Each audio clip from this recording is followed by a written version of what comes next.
You have any homosexual experiences? I guess you had. Ever wonder what life inside a prison for the criminally insane is like? You're about to find out.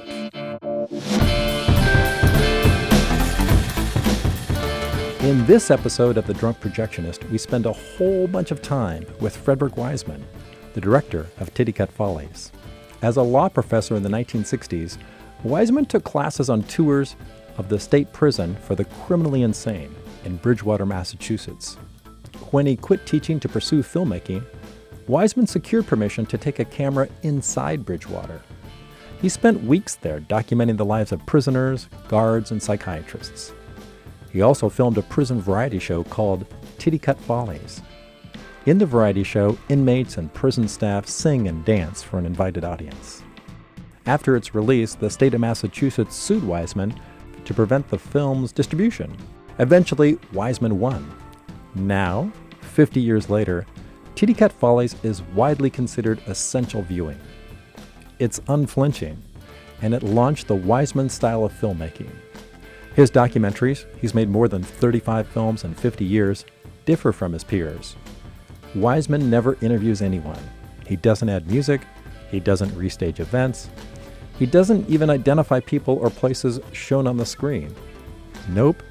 The viewer is simply immersed into a world. Up next, Frederick Wiseman, documentary legend, talking Titicut Follies. This is The Drunk Projectionist. Well, the movie shows the day-to-day life at the prison for the criminally insane. Summersaw, come here. Richard. Come here, Richard. Over here.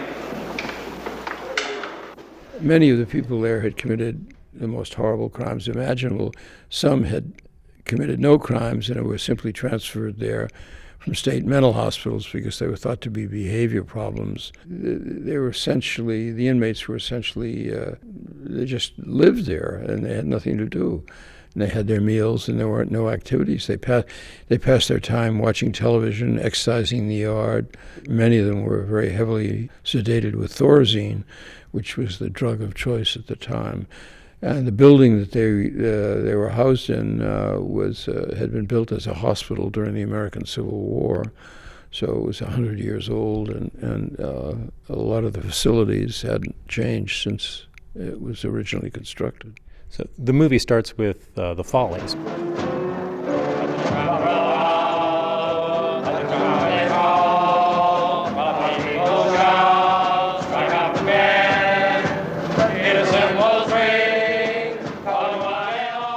Every year, the staff at Bridgewater and the inmates put on an inmate staff variety show called Titicut Follies.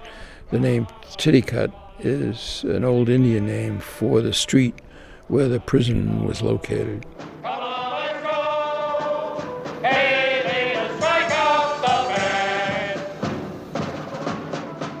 One of the guards had an Ed Sullivan fantasy life, and he was the master of ceremonies and organized the show.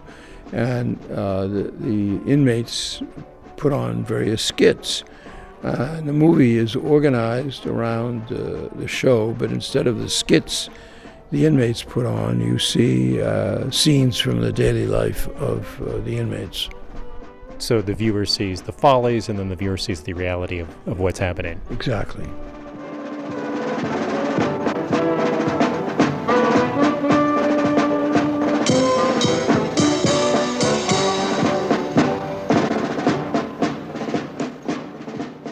When did that occur to you as you were filming that you were going to go with that method? Or Well, as soon as I saw the variety show, it occurred to me that was a possible structure, although I wasn't sure that I would do that, and I'm never sure till I get well along in the editing. As I progressed in the editing, I thought that would be a good structure. what was the most emotionally powerful scene for you? Well, I mean, I still remember my first visit to Bridgewater. I mean, it's quite a shock to see human beings kept in the conditions under which the inmates at Bridgewater lived.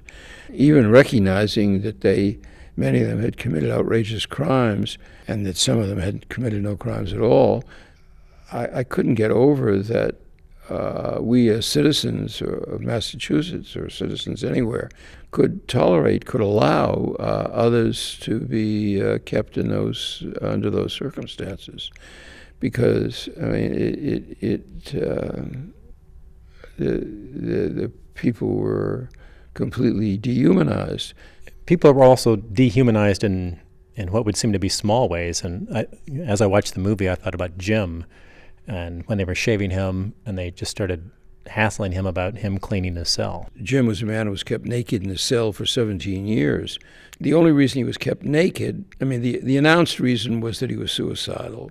The actual reason was housekeeping, because there was absolutely no reason that he couldn't have been given a paper suit. How's that room going to be tomorrow, Jim? How's that room going to be tomorrow, Jim? Hey, how's the room going to be? Very neat, very clean. How come it's not clean today? You told me that yesterday. What happened?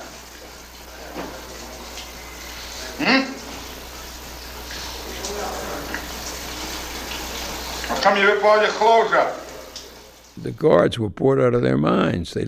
They had to lead Jim out of his cell, I think, a couple times a week to shave him and give him a shower.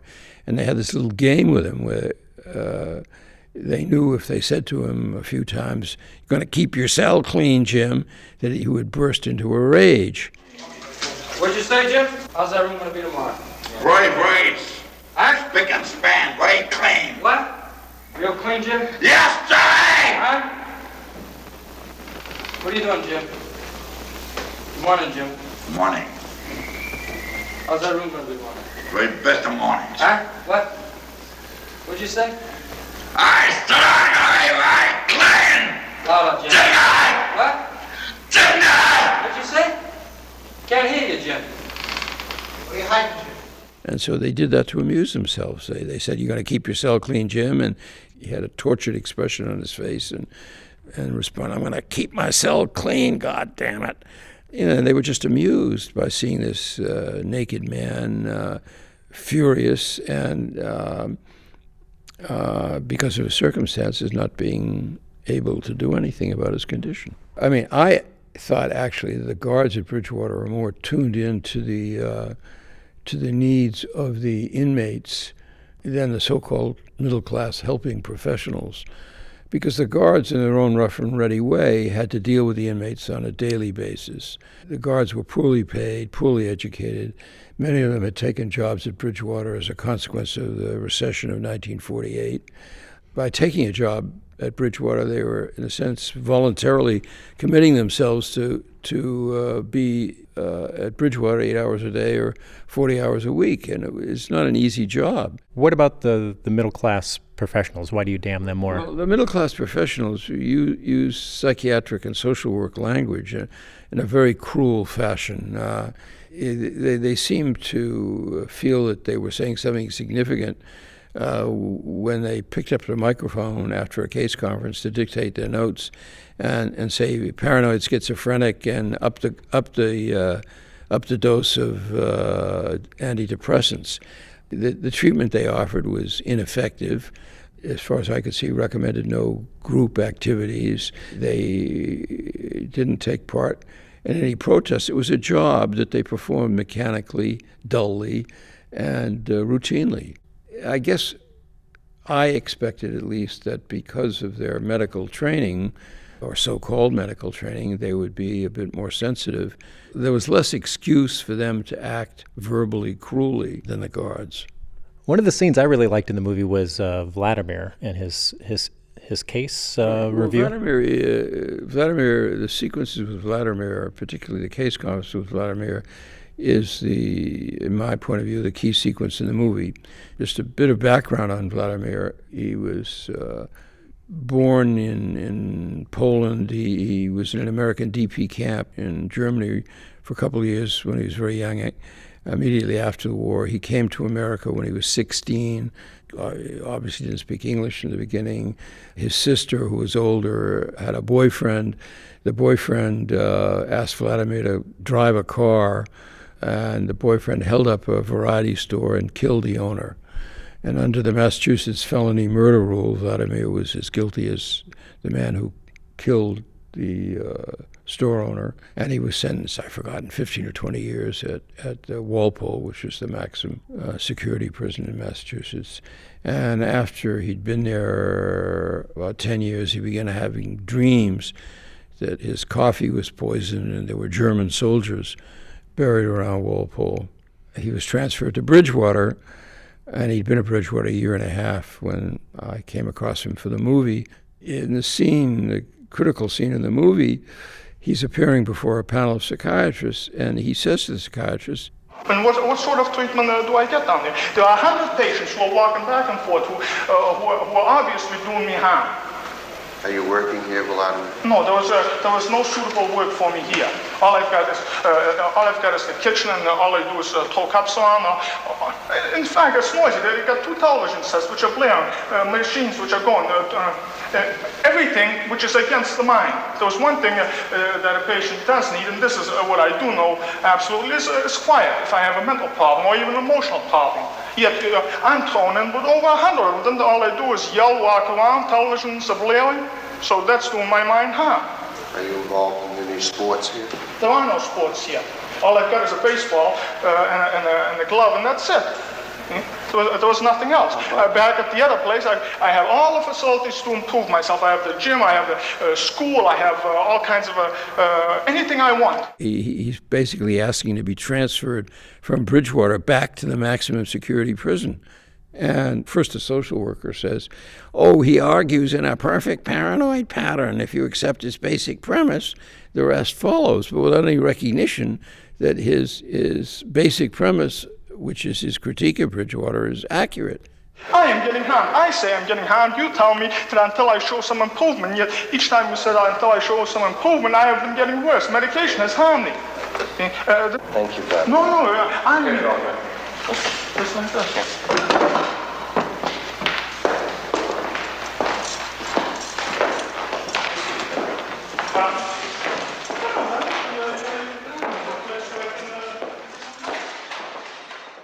I guess the movie asks the question, what is our responsibility as citizens?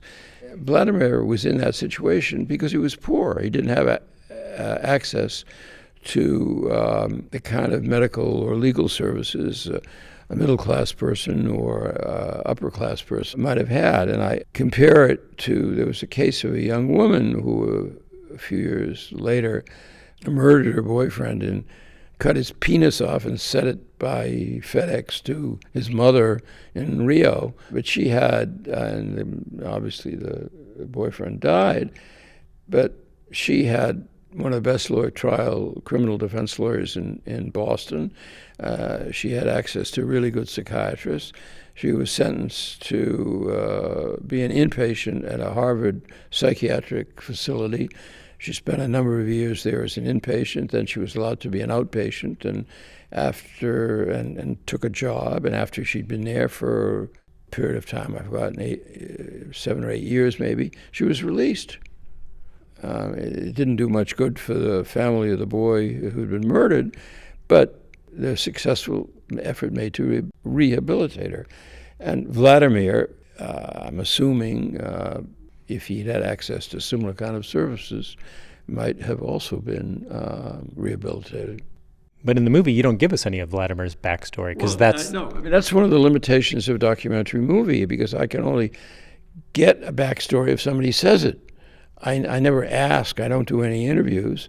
I got the backstory because in the trial connected with the Titicut Follies, we subpoenaed all the medical records of the inmates who were in the movie. And the state was so careful about those records that I still have them, which is now 50 years later. Yeah, so just to be clear for people who haven't seen the movie or may have forgotten, there are no title explainers, so we don't see anybody's name on the screen.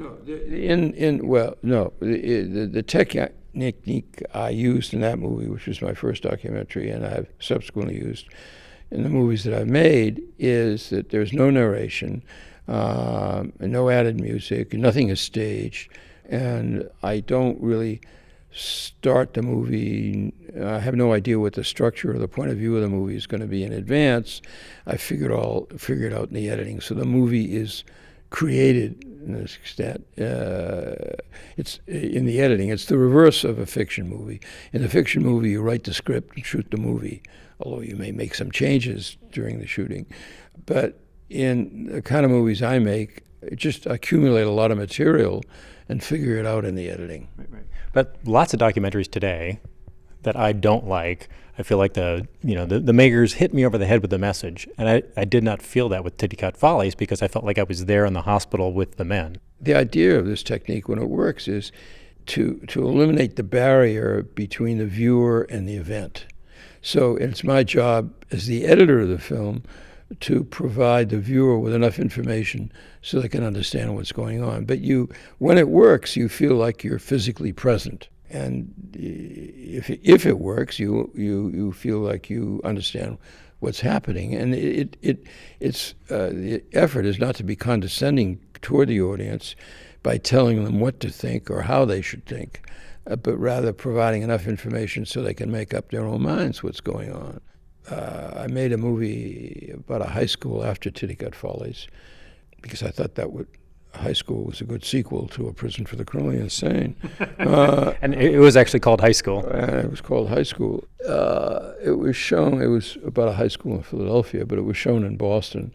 And a very conservative member of the Boston School Committee came to see the movie. And the movie is I think, quite funny, but it's sort of a sad comedy in its own indirect way. It's quite critical of the high school. And this woman from the Boston City Council was very interested in education. She saw the movie, and she said to me afterwards, "Mr. Wiseman, that's a wonderful movie. I wish you could tell me how we can get really good schools like that in Boston." And and I didn't take that as a critique of the film. I didn't think I had failed. It's just that she was on the other side of all the value issues. What I thought was funny or absurd and demeaning and condescending, she thought was the appropriate way to treat teenagers. But I mean, I'm not the first person to discover that reality is complicated and confusing, and people can have very different reactions to the same event depending on what their values are. I think that goes to the long scenes without cuts also. Actually, there are very few long scenes without cuts. Maybe a few in the Follies, but in most of the movies, there are long scenes, but they're not long takes. Okay, fair enough. So long scenes, there's in Titicut Follies, the one where I felt like I was in the hospital and I couldn't get out was the guy that was super loud and raging at everything. I want all those men arrested. Immediately for Minigar, from 168 pounds now down to 96 a pound. Abanigi and all those known. Minigar, the deputy Fuhrer and all those known, John F. Powers, Benedict, Volpe, Charles Gorn, Benedict, deputy Fuhrer and Fuhrer all out. Go back to von Braun, Benedict, and go all over the world. Benedict, contribute to Nazi party, Benedict, and tell Israel, Benedict, Palestine. He had some kind of a fantasy that he was both a religious leader and a political leader, because he equated himself to Caesar Borgia and Lyndon Johnson and other famous politicians. Right, but there's also a lot of gibberish. Oh, yeah. I mean, he keeps saying his key word is biddly-ga. And in fact, in the ballet that we're making in the Follies, there's a whole biddly-ga sequence. And a friend of mine, poet named David Slavitt, wrote a great poem called Biddly-ga. I wanted to talk to you about the length of films. Your shortest film was High School, 75 minutes, and your longest was Near Death at 358 minutes, right. So just 2 minutes short of 6 hours. Why the wide variety of length? Well, the length of the film is determined by the complexity of the story. High School, I felt I was able to figure out what I wanted to say about Northeast High in Philadelphia, and came out to 73 minutes. And Near Death, which is concerned with how decisions are made to stop treating people who are going to die anyway, followed 4 people who were dying, and it required that length of time to tell their story. So fortunately, PBS has been very generous with me and has always run my films at the length at which I give them, and they've all been shown on prime time. So did Near Death run? Yeah, it ran through prime time. It started before and ended after. Prime time is not 6 hours. No, prime time is not 6 hours. So there's a great Errol Morris essay in this book that's simply called Frederick Wiseman, published by the Museum of Modern Art in New York.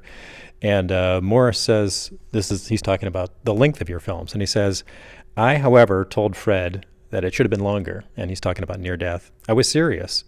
For a Wiseman film to work, it has to be long, unendurably long, intolerably long. Well, Errol has a good sense of humor. But you would argue that your movies are the length that they need to be. Well, naturally. I mean, I don't make them. I don't deliberately make them long. The movie comes out. I don't set out to make a movie of 6 hours or a movie of 73 minutes.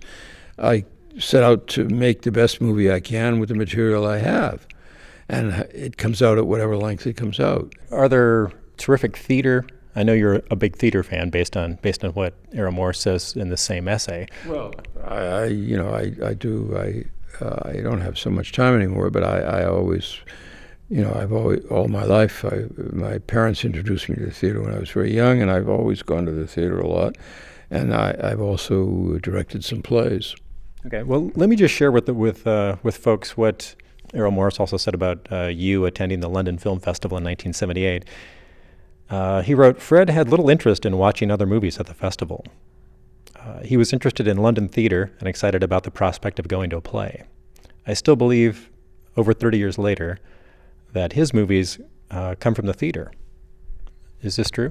Well, I don't know if they come from the theater, but I try to make, I work very hard on the structure. So I try to make a dramatic movie. I mean, it's a movie, and I think any movie should be dramatic. But I work very hard to use the material I have to make an interesting story which has a beginning and a middle and end. It may not have a beginning and a middle and end in a traditional sense, but it does in an abstract sense. I mean, I think any movie, when it works, whether it's mine or anybody else's, has to proceed on two tracks. There's a literal track, what's happening, who says what to whom, how are people dressed, etc. And there's an abstract track, what is being suggested by the literal events in the film. And the real movie exists in the relationship between the literal and the abstract. What would be a good example of that, using one of your films?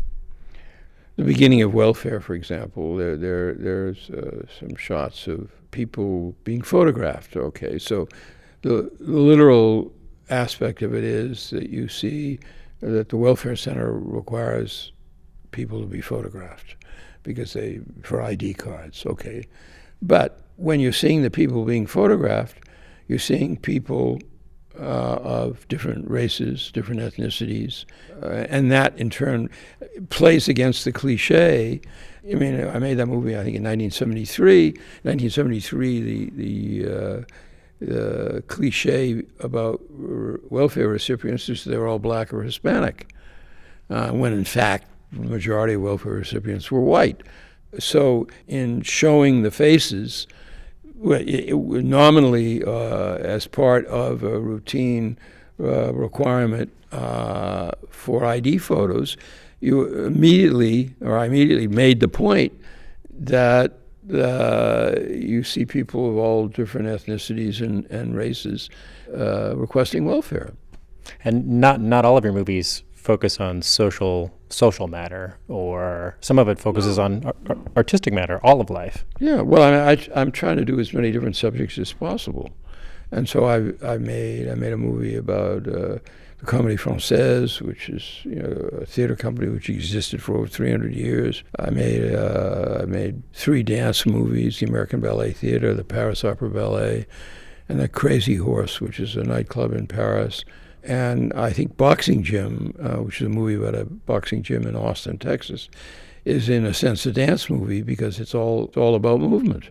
And I noticed that in the credits to the Frederick Wiseman book published by MoMA, maybe it's not the credits, it's right after the filmography. There's also a list of theater productions you've been involved with. You actually directed and acted in Happy Days in Paris. I directed a production of Beckett's play, Happy Days, it was on a couple of times, and the first time it was on, it was done at the Comédie Française. One of the actors from the Comédie Française played Willie, and when it came back, Willie couldn't. The actor who played Willie wasn't available, so the director of the Comédie asked me to play Willie. So I had my acting debut at the Comédie Française. I'm very pleased about it. So to explain Willie's character, I might actually enjoy trying to explain Willie's character to the listener who hasn't seen Happy Days. Happy Days is basically a monologue of a woman by the name of Winnie, where she recounts various aspects of her life, and she's married to a man called Willie, and Willie is on stage the whole play, and actually I think he has 56 words, but he has a lot of gestures. And almost everything that Winnie says is directed toward Willie, and he's completely indifferent to her now. So isn't Willie such a comfort to her? Doesn't she always say that? Well, but he's not. You see that, while she's talking about her need for comfort and her distress, Willie is reading the newspaper. Right, and sometimes maybe masturbating behind the hill. Well, that's the suggestion. There was a production of Deborah Warner did at the National Theatre in London where you actually saw him masturbating. I thought it worked much better as a suggestion. So why don't we talk about film format. 36 of your films were done on 16 millimeter. 2 were done on 35 millimeter. No, only one was done on 35 millimeter. Okay. Only The Last Letter. So what do you like about 16 millimeter? You can't shoot these kind of documentaries with a 35 millimeter camera because it's too heavy. With a 16 mil camera, you could shoot. I mean, you could have a bigger magazine, but the mag we always used, you could shoot for 11 and a half minutes, which was usually adequate, because even if you ran out while something interesting was going on, the tape recorder, you always had the sound for it, and you could change the magazine in about 20 seconds. In 35, the magazine would have been wildly heavy, coupled with the weight of the camera and the lenses. It's impossible to do handheld in 35 for any length of. I mean, you can do it for a moment, but for any length of time. And the quality of 16 was quite good. You couldn't do it on a sustained basis in 35. And then first movie that was completely shot digitally was Crazy Horse. Comédie Française, not Comédie Française, Paris Opera Ballet was shot on film, but I edited it digitally. And since then, since Crazy Horse, all the films have been shot with a digital camera. When your films are screened today, would you prefer that they be screened in the original 16 millimeter, or is a digital transfer okay with you? Well, I mean, I liked film, so I like the look of film. But, I mean, if the color grading holds up on the digital transfer, it's fine. I mean, a DCP is fine. What's next for you? Well, I just, in December, finished a movie about the New York Public Library called Ex Libris, which is going to open in New York on September 13th and open in France in the fall, and will ultimately be shown in America on PBS. And do you have any ideas for other new movies to shoot? Yeah, but I haven't settled on anything yet. What drives you? Why do you keep working? I like it. It's fun. I mean, I don't find it a strain. It's interesting, and I don't know what else to do. Keeps me off the street. Your expertise, your technical expertise, when it comes time to make the movie, is as the sound person. Yeah, I direct and I do the sound, and then I edit the movies. Okay. And what's the interplay between you and the cinematographer? Well, during the shooting, we're constantly looking at each other, and we have signals that we use for different kinds of shots, and I'm leading him with the mic. And who are your cinematic influences? Oh, the usual villains, mainly fiction film makers, not so much documentary makers. The documentary, I mean, I like Errol Morris's movie, and I'm also I'm a great admirer of Marcel Ophuls, who works in a very different technique, and Errol works in a very different technique too. But Ophuls has made in Hotel Terminus and The Sorrow and the Pity two of the greatest movies ever made, and he He's a brilliant interviewer, and Hotel Terminus is about Klaus Barbie, and Serendipity is about the French collaboration with the Germans during the war. What about the term cinema verite? Is that you? No, I mean, I've said it often. I mean, I just, what I always say about it's a pompous French term that has no meaning.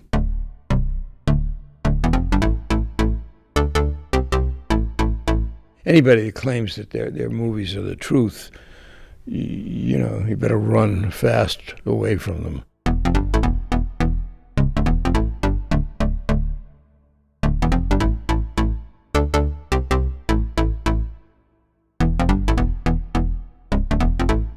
Frederick Wiseman, thank you so much. Thank you.